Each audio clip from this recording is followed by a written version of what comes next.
လုံးလအခမဲ့ပရာဟိတဆရာဦးနေလင်းအောင်ရဲ့စေကန်းကိုဒါထမင်းကျွေးချိန်ပေါ့နော်တချို့ကလည်းစားပြီးကုန်ကြတယ်ဒီချိန်ကိုရောက်ခါတာပါရောက်လာတော့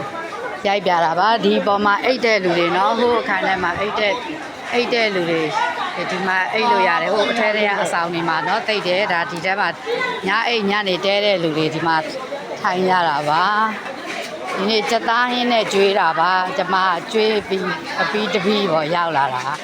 ဒီမှာဒါပရာဟိတဝိုင်းကိုစေးပေါ့ဒီမှာအိတ်တဲ့လူတွေလောက်ပေးတာပါဒါဒီမှာစေးညာနော်ဆရာကျွေးရတဲ့ကိစ္စတွေနော်ဒီမှာကြည့်ပါဒီမှာဟင်းချက်တာပါဒီမှာပြမဲ့လူတွေနော်ဒီမှာပြမဲ့လူတွေထိုင်ဆောင်ထမင်းကျွေးပြီးပြန်ပြီးတော့စေးကူမှာပါဒီမှာပြတဲ့လူတွေပါဒီမှာကျွေးနေတော့နော်ဒီမှာထမင်းတွေထည့်ပေးဒီမှာထမင်းတွေထည့်ပေးနေကျွေးနေတော့ဟုတ်ကဲ့ဒုံလေးမျိုးကကိုရဲဝင်နိုင်ဒုံမမျိုးလာဒုံမိသားစုကလည်းဒုံဝင်2000ကျပ်လူသားပါတယ်ခိုင်နေရပြည့်ပဲနေဟိုင်းအမေတို့ဘက်တော့ဟိုမှာနေရာတော့တယ်ဟိုမှာဒီမှာနော်ထမင်းတွေကျွေးနေတာဟိုကျွန်တော်ဒီလူဒီလေးထားနေလို့ပါမယ်အောင်းပါပါလေကျွေးနေကြတာ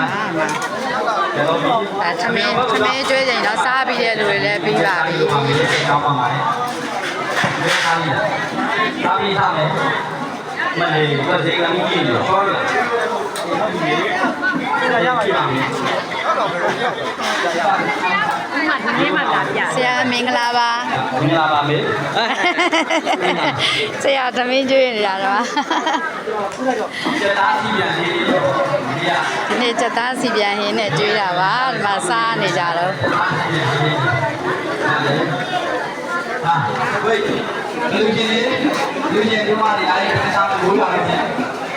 ဒါလည်းမေးဒါလည်းဒီနေ့လည်းအလူရှင်တွေရှိပါတယ်ကျက်သားဟင်းနဲ့ကျွေးတာအဲ့လာခိုင်း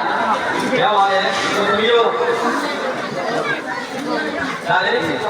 ကျက်သားဟင်းနဲ့ကျွေးတာဒီနေ့ကကျက်သားဟင်းဟုတ်ပြီသမင်းလည်းကျွေးဆေးလည်းကုတယ်နော်ဆရာလာသမင်းကျွေးချိန်လေးကိုရိုက်ပြတာပါကိုတည်းကဘယ်ရောက်လဲရှာလေးတားလို့ရှာဒုတဲ့အားလုံးလာဆေးကုကြပါနော်ဒါသမင်းစားနားချိန်လေးပါလာကုမယ်ဆိုလို့ရှိရင်မြောက်တကုံ42ရက်ကွက်